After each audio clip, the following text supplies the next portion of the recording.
우리 다시 한번 인사하실까요? 할렐루야, 아멘. 여러분들 평안하십니까?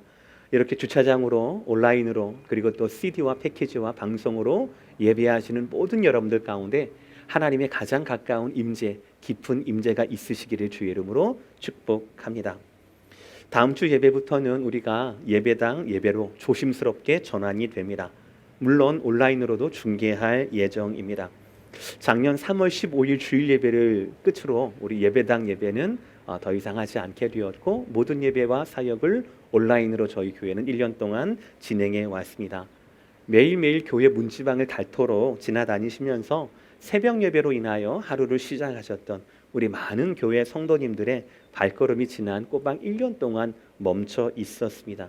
저도 물론이거니와 교회적으로도 아마 여러분들에게도 생애 처음에 있었던 경험이 아닐까라고 생각합니다. 아직 완전히 끝나지 않아서 좀 조심스럽지만, 그럼에도 불구하고 팬데믹의 끝자락이라 믿고 아직은 조심스럽지만 여기까지 인도하신 하나님을 찬양합니다. 그동안 하나님은 우리 각자의 처소에서 우리로 예배하게 하셨고, 오히려 말씀에만, 예배에만 더 깊숙이 우리를 초청해 주셨습니다. 진실로 하나님의 은혜가 아닐 수가 없습니다. 바로 우리 예수 그리스도 안에서만 누릴 수 있는 평강과 소망이라고 할 수 있겠습니다. 하나님의 말씀 히브리서는 오직 한 사람만 드러내기를 원합니다. 우리가 지난 1년 동안에도 경험했었던 평강과 소망의 원인이자 주인이신 예수 그리스도이십니다. 히브리서 기자가 선포하는 예수 그리스도는 하나님의 맹세로 세워진 영원한 하늘의 대제사장이시고 새 언약이십니다. 또한 예수님 스스로가 죽으심으로 우리를 향한 온전한 구원을 그 유언으로 남겨주신 분입니다. 유언은 변하지 않습니다. 죽음으로 완성되는 것이 유언 아니겠습니까? 이처럼 하나님의 맹세와 예수 그리스도의 유언으로 말미암아 저와 여러분의 구원의 길이 시작하게 된 것입니다. 믿음으로 예수님의 신부가 된 우리 성도를 신랑 되신 예수님께서 끝까지 참된 안식이 있는 곳으로 인도하실 것입니다. 이것이 바로 히브리서 기자가 이 모든 날 마지막에 아들을 통하여 우리에게 주신 진리입니다. 다만 한 가지 문제가 있습니다. 복음은 온전합니다. 구원도 온전합니다. 구원을 위한 하나님의 디자인과 예수 그리스도의 순종함, 그 모든 것들은 완전하고 온전합니다. 그런데 단 한 가지 문제가 있는데, 우리가 너무 약하다라는 거예요. 우리가 살아야 하는 이 세상이 너무나 악하다라는 것입니다. 그것은 비단 1세기 유대인 출신 그리스도인들, 즉 히브리서의 대상자들인 그들만이 아니라 21세기를 살아가고 있는 팬데믹의 파도를 이제 막 헤쳐나오고 있는 우리에게도 동일하게 적용되는 약점입니다. 히브리서 말씀은, 그 히브리서 말씀은 전체를 통하여서 성도들이 가지고 있는 연약함에 대해서 이렇게 지적하고 계십니다. 여러분들 몇 구절을 읽어드릴 텐데, 여러분들의 마음과 여러분들의 영적 상태를 오늘 말씀에 비추어서 여러분의 건강을 진단해 보시길 바랍니다. 히브리서 2장 1절, 우리가 흘러 떠내려가지 않도록 함이 마땅하니라. 3장 12절, 살아계신 하나님에게서 떨어질까 조심할 것이요. 6장 1, 2절, 그러므로 우리가 그리스도의 도의 초보를 다시 닦지 말고. 10장 39절, 우리는 뒤로 물러가 멸망할 자가 아니요. 히브리서에서 강조하는 성도의 연약함은 삶의 문제가 아니라 삶의 문제였습니다. 그러므로 과거 2000년 전 그들의 문제는 지금 오늘의 우리의 문제이기도 합니다. 무엇을 아는가 보다 제대로 알고 있는가, 그리고 아는 대로 살고 있는가라는 문제였습니다. 복음을 받아들이고 구원은 맛보았지만 그럼에도 불구하고 여전히 우리에게는 유일한 예수 그리스도만을 의지하지 않고 내 약함에, 세상의 악함에, 또 내 본성의 게으름이 하자는 대로 내 삶을 맡길 때가 많다라는 것이에요. 그것이 바로 저와 여러분의 연약함이지요. 그것이 바로 2000년 전 유대인 출신 그리스도인들의 연약함이었을 겁니다.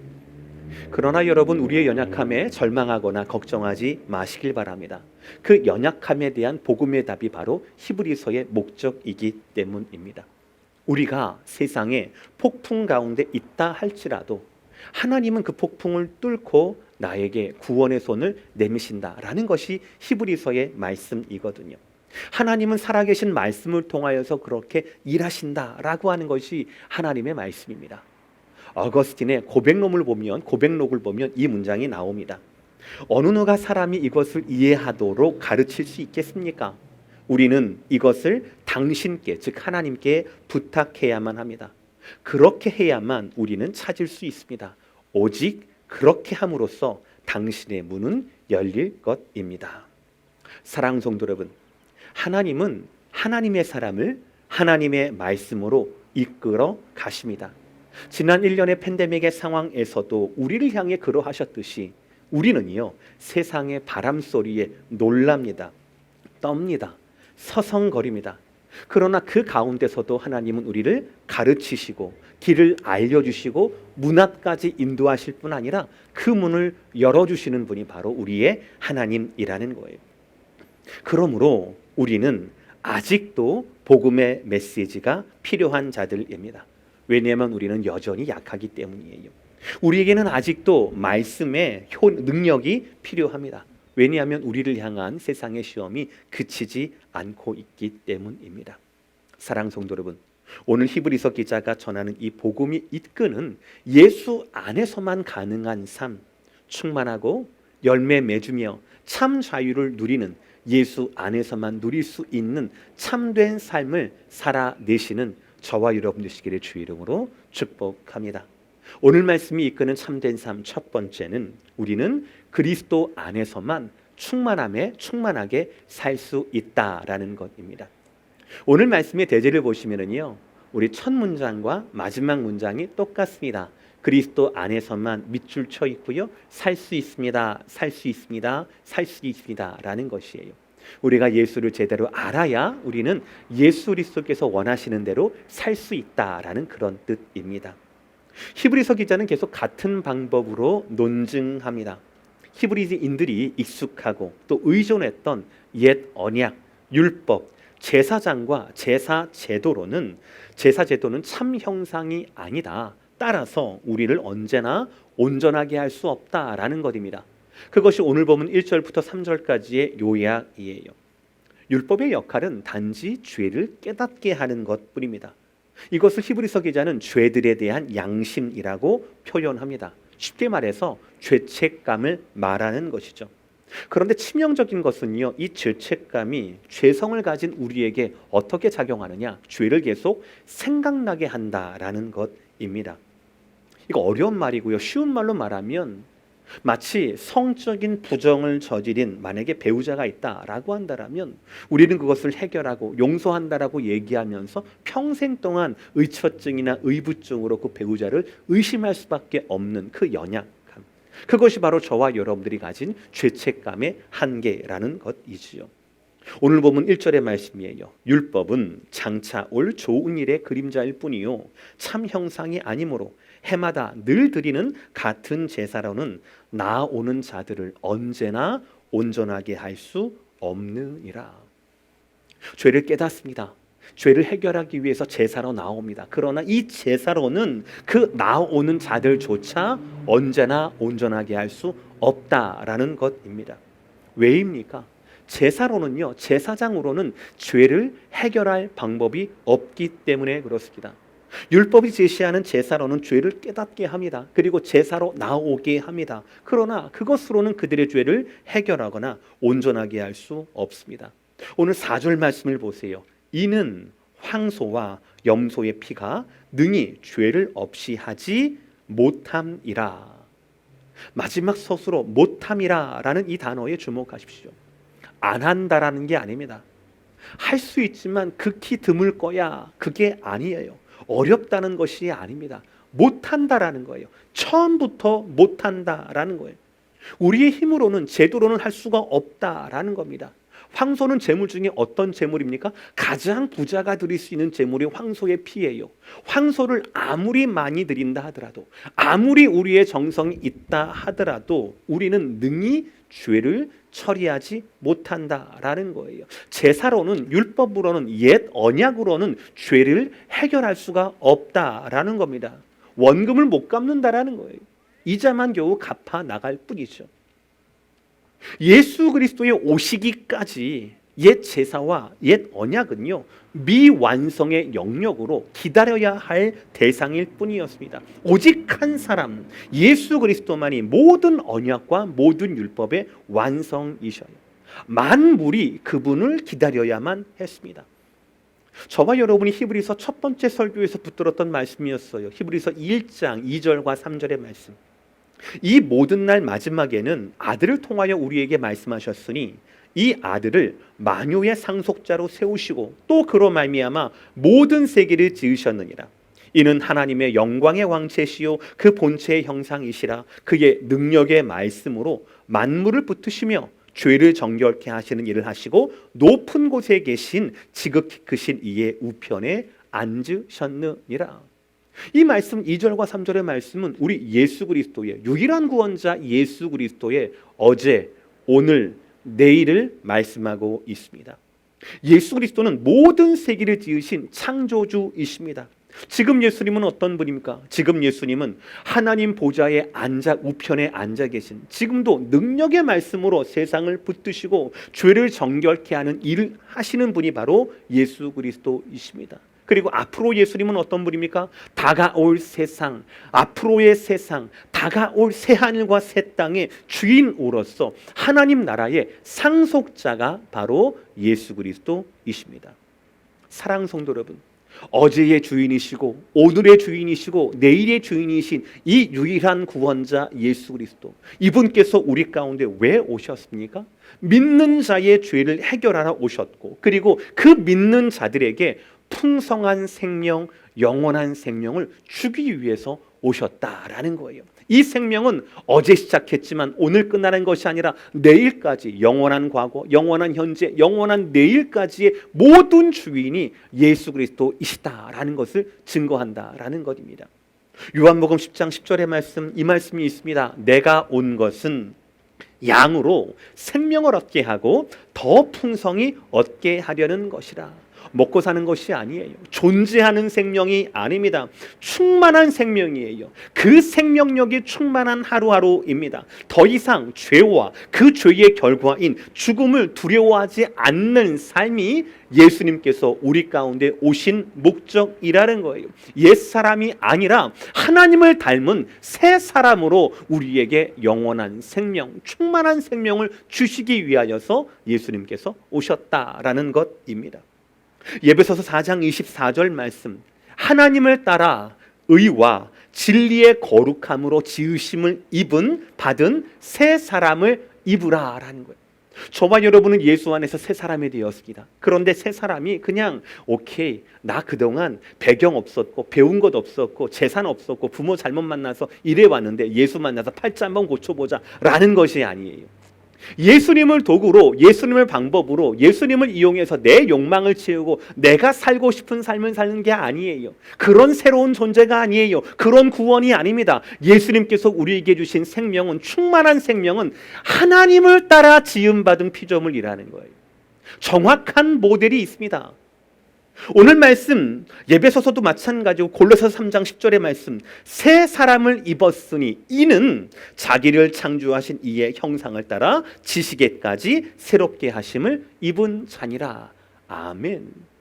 저와 여러분이 주 안에서 새로운 피조물이 되었습니다. 구원을 받았어요. 새로운 생명을 부여받았습니다. 그러나 그것은 주님을 닮아가야 하는, 우리 안에 죄로 말미암아 잃어버렸던 하나님의 형상을 회복해야 하는, 하나님을 닮은 새로운 피조물이라는 것입니다. 새로운 형상이라는 거예요. 세상에 어울리는 인생이 아니라 하나님과 어울리는 인생이 되어야 한다라는 것입니다.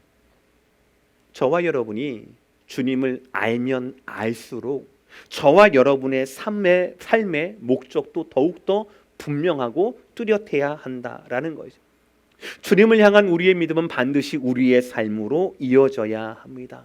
새 사람으로서의 도전이 되어야 합니다. 우리가 이 땅에 사는 동안에 우리는 주님을 더욱더 닮은 사람으로서 살아야 한다라는 것을 말씀은 증거하고 있습니다.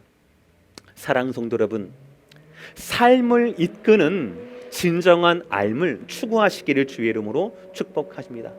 이것이 바로 우리가 40일 동안 붙잡고 있는 형제여, 형제들아, 예수를 깊이 생각하라 라는 이 말씀이에요.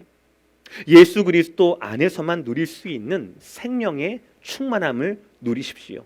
성령의 인도하심으로 말미암아 여러분의 삶을 예수 그리스도의 인도하심 가운데, 예수님을 닮은 그 인도하심 가운데 맡기시기를 바랍니다. 이것이 바로 그리스도 안에 있는 그리스도인의 정상적인 삶이라는 것이에요. 오늘 두 번째 말씀은 우리는 예수 그리스도 안에서만 열매 맺으며 살 수 있다라는 것이에요. 예수님께서 새 언약으로 오시기 이전에는 제사가 실패의 연속이었습니다. 율법으로는 죄를 알 뿐 해결하지 못하는 신세였습니다. 이것은 하나님이 기뻐하시는 것이 아니었어요. 오늘 5절의 말씀입니다. 그러므로 주께서 세상에 임하실 때에 이르시되 하나님이 제사와 예물을 원하지 아니하시고 오직 나를 위하여 한 몸을 예비하셨도다. 아멘. 여러분, 이 부분을 좀 조심스럽게 해석해야 합니다. 아니, 하나님께서 모세를 통한 율법에 의하면 모세 오경을 보니까 다 모두가 제사에 대한 내용인데 하나님이 명령하신 그 제사를 어떻게 기뻐하지 않으신다라고 할 수 있을까? 뒤에 말씀 보면 하나님은 기뻐하지도 않고 원하지도 않는다라고 말씀하시는데 이것은 구약하고 충돌되는 말씀이 아닌가라고 우리는 이해할 수 있어요. 그러므로 조심스럽게 봐야 합니다. 오늘 보면 10장 5절과 6절과 7절은요 히브리서 기자의 이야기가 아니라 시편의 인용입니다. 시편 40편 다윗의 시편의 인용이에요. 여러분 모두가 아시듯이 다윗은 하나님과 마음이 합한 분이었습니다. 아마 이 땅에 사는 사람들 중에서 다윗만큼 그 마음 가운데 부요하게 충만하게 하나님을 모셨던 사람, 하나님과 함께 되었고 교제했던 사람은 좀 드물지 않을까라고 생각을 해요. 역사서를 통한 다윗은 흠도 많고 약점도 많았지만 시편의 다윗은 정말 충만하게 우리에게 은혜가 되지 않습니까? 이 다윗의 고백이 바로 오늘의 고백이었어요. 다윗은 하나님의 영에 이끌려 이렇게 고백합니다. 하나님이 제사와 예물을 원하지 않는다라는 것이에요. 이 말씀은 하나님이 세우신 율법과 제사법의 정면으로 배치되거나 모순된다라는 것이 아니에요. 이것은 이겁니다. 하나님께서는 우리가 드리는 제사와 예물 그 자체보다, 형식 자체보다 그 형식을 통해 드려지는 우리의 마음을 원하신다라는 거예요. 죄에 대해 참회하는 우리의 마음을 원하신다라는 거예요. 거룩을 향해 발버둥치는 우리의 본심을 원하신다라는 거예요. 그 본심의 형식이 바로 제사와 예물이라는 거죠. 그러니까 본심이 더 중요한 거예요. 그러니까 사무엘 선지자를 통해서 뭐라고 말씀하십니까? 순종이 제사보다 낫다라고 말씀하신다라는 거예요. 우리 모두에게는요 본질보다 형식에 더 집착하고 내 본질보다 드러나는 것에 더욱더 무기를 싣는 것이 바로 저와 여러분들의 취약한 죄성 중에 하나예요. 그리고 바로 그 죄성이 외식의 시작이기도 하지요. 예수님께서는 외식하는 자를 극히 미워하셨어요. 회칠한 무덤이라고 부르시면서 겉으로는 아무리 그럴듯해도 사람들에게 아무리 좋은 평가를 받는다 하더라도 그 마음이 중심이 하나님 앞에 온전하지 못한다라면 주님은 그를 인정하지 않으셨습니다. 왜이겠습니까? 로마서 8장 5절의 말씀, 육신을 따르는 자들은 육신의 생각을, 육신의 일을, 영을 따르는 자는 영의 일을 생각하나니. 바로 이 원리 때문에 그런 거예요. 겉으로 드러나는 이 일이 영적인 죄에 대한 괴로움과 죄에 대한 고민으로 말미암아 하나님께서 주셨던 이 제사와 율법이 오히려 드러나는 것이기 때문에, 형식이기 때문에 육적인 것으로 생각하고 몰두하고 더 거룩해 보이는, 거룩한 게 아니라 거룩해 보이는, 더 경건하게 보이는 외식으로 발전했다라는 것입니다. 성도는 어떻습니까? 여러분, 우리는 육신에 사는 사람입니까? 영에 사는 사람입니까? 여러분 어떠세요? 육신에 사세요? 영에 사세요? 저 육신에 삽니다. 그래서 스웨터를 입었어요. 감기 걸릴까 봐. 육신이 연약하니까 보호를 하는 거예요. 그러나 저와 여러분은 육신에 살지만 육신에 속하지는 않습니다. 육신을 위해 살지는 않는다라는 거예요. 육신에 살지만 영을 향해 살아가는 존재가 바로 성도의 존재라는 거죠. 여러분, 무엇이 이것을 가능하게 했습니까? 우리 영 가운데 누가 계시니까요? 성령 하나님이 계시기 때문에 그래요. 예수를 믿음으로 말미암아 예수님께서 약속하신 성령 하나님께서 우리와 함께 내주하시기 때문에 가능한 일입니다. 바로 이 성령의 내주하심, 성령의 역사하심, 성령과 동행하는 우리의 삶은 예수 그리스도 안에서만 가능해진다라는 것이에요. 하나님은 이를 위해 주님의 그 몸을 단번에 드리게 하셨어요. 우리 아까 전에 조심스럽게 봤던 5절 9절을 다시 한번 보시겠습니다. 특히 마지막 문장을 집중해 보시길 바랍니다. 오늘 말씀 10장 5절 말씀. 그러므로 주께서 세상에 임하실 때에 이르시되 하나님이 제사와 예물을 원하지 아니하시고 오직 나를 위하여 한 몸을 예비하셨도다. 하나님은 제사와 예물의 형식보다 한 몸을 우리를 위해 예비해 주셨어요. 그 몸이 어떤 몸입니까? 바로 참 하나님이시요 참 인간이신 예수 그리스도의 몸이라는 거예요. 오늘 보면 9절 10절의 말씀 보시겠습니다. 그 후에 말씀하시기를 보시옵소서 내가 하나님의 뜻을 행하러 왔나이다 하셨으니 그 첫째 것을 폐하시면 둘째 것을 세우리 하심이라. 이 뜻을 따라 예수 그리스도의 몸을 단번에 들이심으로 말미암아 우리가 거룩함을 얻었노라. 아멘. 사랑하는 성도 여러분, 예수님이 바로 5절에서 하나님이 예비하셨던 한 몸이었어요. 불완전한 첫 언약을 폐하시고 온전한 둘째 것을 세우기 위해 필요했던 한 몸이었습니다. 하나님은 그 한 몸을 십자가에 단번에 드리기를 원하셨고 예수님은 그렇게 순종하여 그 한 몸을 기꺼이 드리셨어요. 이를 통하여서 10절의 말씀처럼 우리가 거룩함을 얻게 된 겁니다. 여러분 잘 들으세요. 저와 여러분이 착해서 성품이 좋아서 순해서 둥글둥글해서 거룩하게 된 것이 아니라 예수 그리스도의 그 몸을 들이심으로 말미암아 죽으심으로 말미암아 저와 여러분이 거룩함을 얻게 된 것입니다. 거룩하게 된 것이 아니에요. 거룩함을 얻게 된 것입니다. 예수님의 공로로 말미암아 저와 여러분이 거룩함을 얻게 된 것이에요. 여러분이 거룩이라고 하는 것은 저와 여러분을 부담 주려는 단어가 아닙니다. 거룩함의 1차적인 의미가 뭡니까? 하나님의 일을 하기 위하여 따로 구별되어서 깨끗하게 된다는 거예요. 하나님의 일을 하기 위해서 따로 구별되는 거예요. 그리고 깨끗하게 되는 것, 그것이 거룩함이에요. 자, 그렇다면 오늘 문맥에서 첫 번째 거룩은 누구입니까? 5절에서 예비하신 한 몸, 제사에 부족하고 율법에 부족하기 위해서 예비하신 한 몸, 5절에 나타났던 그 한 몸이 첫 번째 거룩의 대상이었다라는 거죠. 바로 누구예요? 예수 그리스도라는 거죠. 예수 그리스도가 우리가 닮아야 할 거룩의 시작이라는 거예요. 저와 여러분은 예수님을 닮아야 합니다. 우리도 예수님 따라서 거룩해야 한다라는 사실이죠. 베드로전서 1장 15, 16절 오직 너희를 부르신 거룩한 이처럼 너희도 모든 행실에 거룩한 자가 되라. 기록되었으되 내가 거룩하니 너희도 거룩할지어다 하셨느니라. 아멘.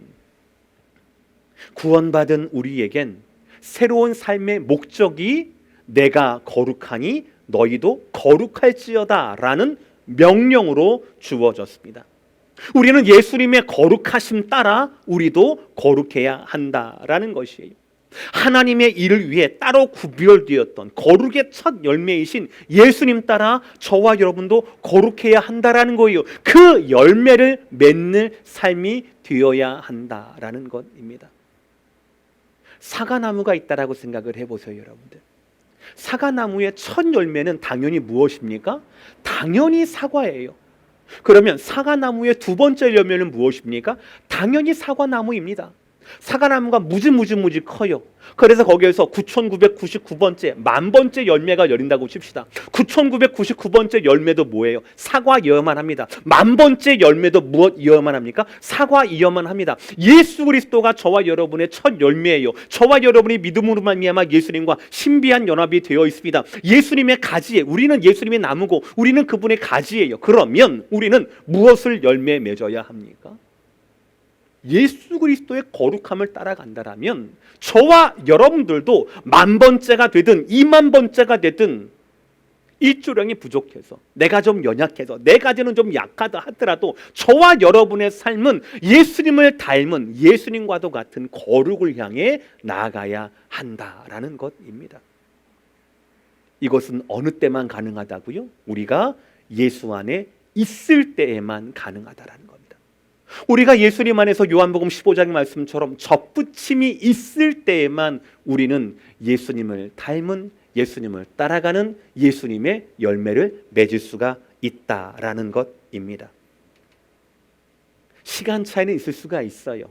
우리가 10,000번째가 되든 20,000번째가 되든 없는 시간 차이는 있을 수 있습니다. 그러나 중요한 것은 저와 여러분 마음 가운데, 저와 여러분의 삶 가운데 예수 그리스도를 닮은 열매가 기대가 되어야 한다라는 것이에요. 작년보다 올해 내가 더욱 예수님을 더 닮아야 하고요. 어제보다 오늘도 내 안에 있는 예수 닮은 열매가 더 익어가야 한다라는 것입니다. 저는 다음 주 예배가 너무너무 기대가 돼요. 1년 동안 여러분들 얼마나 사모하셨습니까? 1년 동안 여러분 얼마나 그리워하셨습니까? 이제야 하는 말이지만 저도 참 애로사항이 많았습니다. 야외에서 예배드리는 건 아무것도 아닌데 여러분하고 눈을 마주칠 수가 없으니까요.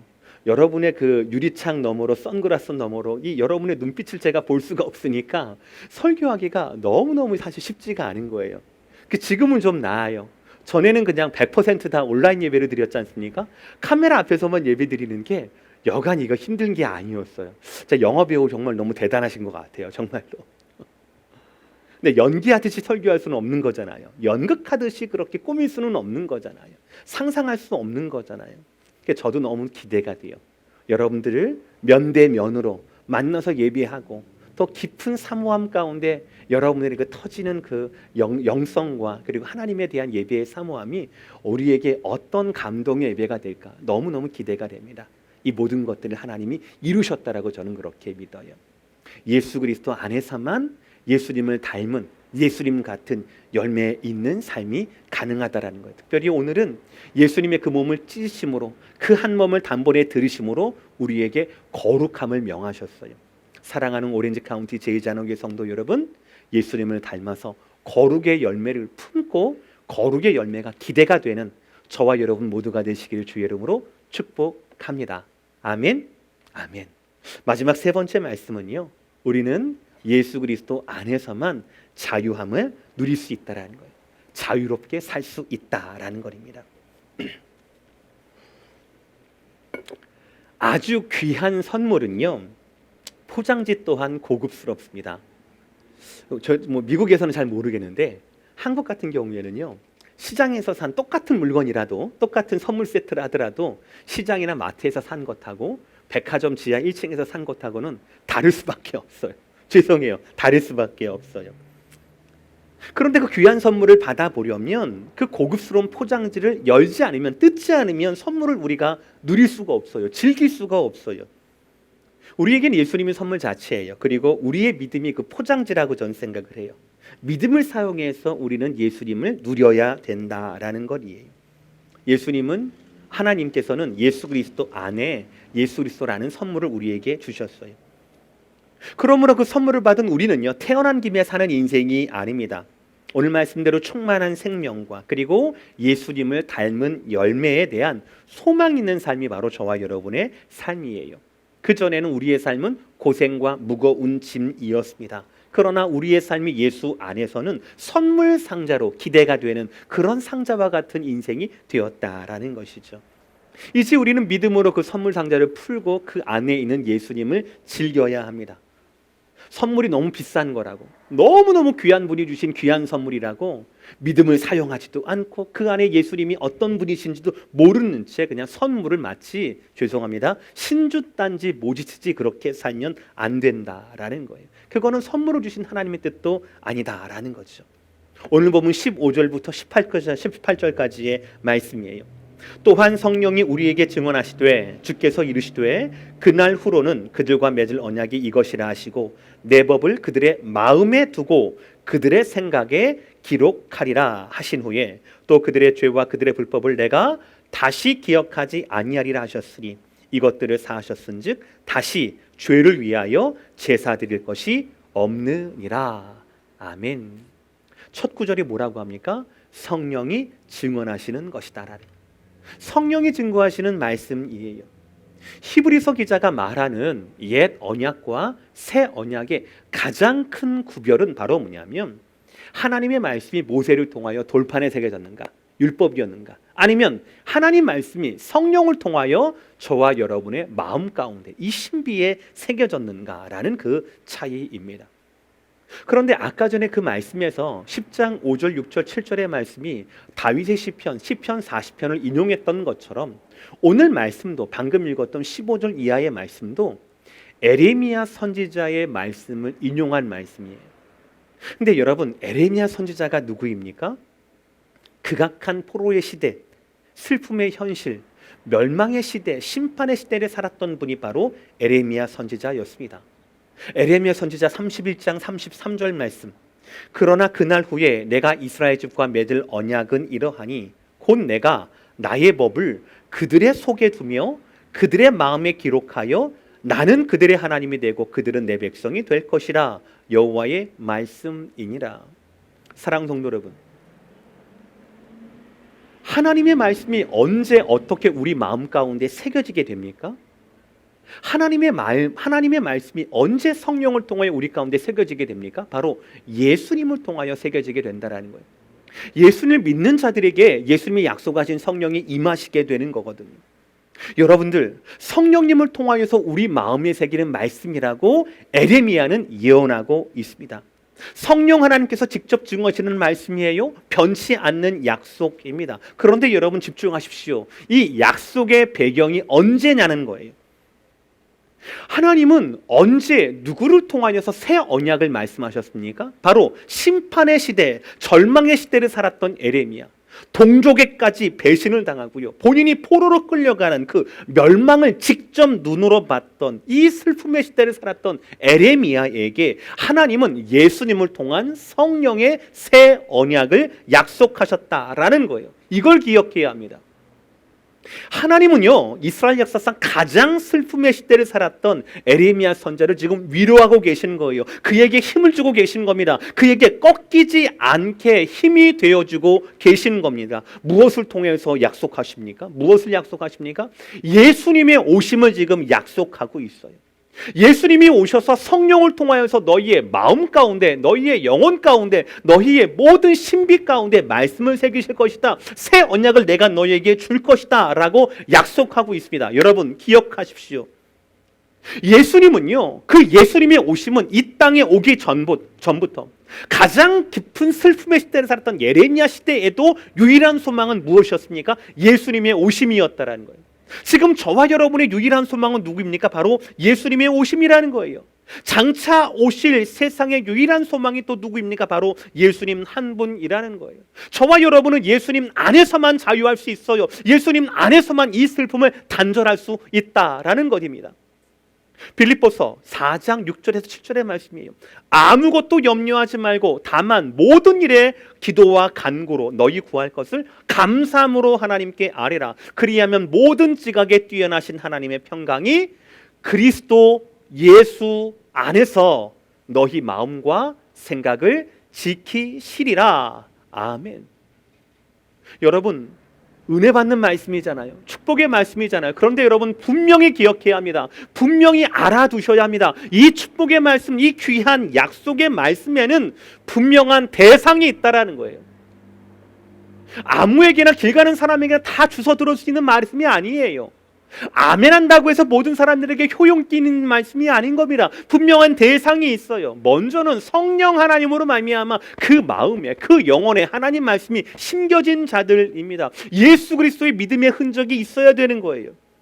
두 번째, 내 삶은 염려와 두려움 가운데 있지만 그 염려와 두려움 가운데도 내가 기도할 대상인 성부 하나님과의 관계가 있는 자들이라는 거예요. 마지막 세 번째로 성부 하나님께 나아갈 수 있는 예수 그리스도의 이름이 있는 자들. 내 구원을 향한 성삼위 하나님의 그 모든 사역을 믿고 예수의 이름을 붙잡는 자들, 예수 안에 있는 자들을 향한 축복이 아무것도 염려하지 말고 다만 모든 일에 기도와 간구로 감사함으로 아버지께 아뢰라, 이 말씀인 겁니다. 사랑하는 성도 여러분, 진실로 우리에게 중요한 것은 우리가 무엇을 하는가가 아니에요. 우리가 어디에 있는가입니다. 예수 안에 있는가, 예수 밖에 있는가, 이것이 중요한 거예요. 예수 안에 거하면 됩니다. 왜냐하면 그 안에 모든 것이 있기 때문에 그래요. 하나님은 예수 그리스도를 우리에게 선물로 주셨잖아요. 그리고 예수님을 닮게 하셨잖아요. 예수님께서 우리의 모든 죄와 책임을 담당해 주셨거든요. 예수님이 우리를 인도하시거든요. 충만한 곳으로 인도하시거든요. 사막에도 광야에도 그치지 않는 샘이 되게 하시는 것이 우리를 향하신 예수님의 뜻이거든요. 그러니 예수님 안에만 자유함이 있다라는 거예요. 우리는 예수를 만난 후 과거에 우리를 묶고 있었던 노예 증서를 불태워야 한다라는 거예요. 갈라디아서 5장 1절, 그리스도께서 우리를 자유롭게 하시려고 자유를 주셨으니 그러므로 굳건하게 서서 다시는 종의 멍에를 매지 말라. 아멘. 예수님은 우리가 자유하기를 원하신대요. 우리를 자유하기를 원하신다라는 거예요. 이를 위하여서 예수님은 십자가의 죽으심으로, 그 예비하신 몸을 죽으심으로, 그 순종으로 이루신 자유였습니다. 그러므로 예수님의 죽음으로, 예수님 안에서 얻은 자유함은 우리를 방종으로 이끌지 않습니다. 결코 그렇습니다. 나 이제 자유 얻었으니까, 죄에 상관없으니까 마음대로 살다, 절대로 그렇지 않습니다. 그것은 복음을 제대로 모르는 자들입니다. 예수님이 우리 자유를 위해 어떻게 하셨어요? 낮아지셨어요. 섬기셨어요. 죽으셨어요. 우리의 자유함을 위해서 끝까지 순종하셨다고요. 우리 또한 예수님처럼 낮아지고 죽고 섬겨야 하는 겁니다. 우리의 자유는 예수님을 닮은 것에, 우리의 자유는 예수님처럼 사는 것에 사용되어야 한다라는 것입니다. 오늘 말씀 마무리합니다. 사랑하는 성도 여러분, 여러분의 하루하루 가운데 그 수많은 고민과 그 수많은 갈등 가운데 여러분이 가지신 구원의 감격이, 구원에 대한 확신이 어떤 능력으로 작용하고 있습니까? 오늘 말씀처럼 예수 안에 누리는 온전함과 충만함이 있습니까? 여러분 삶에 예수님 닮은 삶의 거룩함의 열매와 흔적이 있습니까? 여러분 삶에 어떤 것에 묶이지 않고 예수 안에서만 누리는 진정한 자유함이 있습니까? 저와 여러분의 삶은 결코 구원으로 끝나는 것이 아닙니다. 성도의 삶은 구원으로부터 시작한다라고 해도 과언이 아니에요. 예수 그리스도를 영접하는 믿음의 사건이 있은 후부터 우리는 그 구원의 능력으로 우리의 삶을 채워 나가야 한다라는 거예요. 나대로가 아니라 예수를 닮은 삶으로 채워 나가야 한다라는 것이죠. 근데 여기에는 결정적인 두 가지 장애가 있어요. 우리의 잘못된 모습이죠. 이것 때문에 우리가 자꾸 넘어지는 거예요. 첫 번째는 잘못된 알을 통하여서 우리는 넘어지는 겁니다. 1세기 유대인 출신 그리스도인들처럼 세상의 환난, 시선 때문에 내가 가진 복음을 느슨하게 붙잡는 거예요. 핍박을 피할 수 있는 곳으로, 사람들의 눈초리, 신경을 쓰지 않아도 되는 명확한 복음이 아니라 흐릿한 복음을 선택하는 거예요. 습관대로 옛 언약으로 돌아가려는 겁니다. 성경대로의 신앙과 예배가 아니라 내게 익숙한 대로, 습관하는 대로 현실과 타협하는 그런 신앙이 전부라고 생각하는 잘못된 삶이 문제라는 것이죠. 또 한 가지는 잘못된 삶이 문제입니다. 복음을 알아요. 그런데 자꾸 전진하지 않고 제자리에 머무려고 합니다. 성장하지 않으려고 합니다. 책임지지 않으려고 합니다. 열매를 맺지 않으려고 합니다. 그리스도의 도의 초보에만 머물려고 합니다. 거기에만 맴돌 뿐이에요. 진리를 아는 것에 만족하고 삶이 삶으로 드러나지 않는 영적 미숙함에 머물고 온전함으로 나아가지 않습니다. 두 가지 모두 아니에요. 잘못된 암도 아니고 잘못된 삶도 아닙니다. 예수 안에 있는 자들은요, 예수를 제대로 알아야 합니다. 제대로 살아야 합니다. 그 시작이 무엇입니까? 우리가 붙들고 있는 형제들아, 예수를 깊이 생각하라. 이 명령에 대한, 예수를 깊이 생각하라, 이 명령에 대한 여러분의 응답으로부터 제대로 된 삶이 시작한다라는 것입니다. 겸손하게 여러분 삶의 주인의 자리에서 내려오셔서 복음을 깊이 있게 생각하십시오. 제대로 알아야 제대로 살 수 있습니다. 예수를 깊이 생각하는 여러분 모두에게 하나님의 그치지 않는 은혜가, 예수 그리스도와의 만남의 복이, 성령 하나님의 깨닫게 하시는 은총이 함께 하시기를 주의 이름으로 축복합니다. 기도하시겠습니다.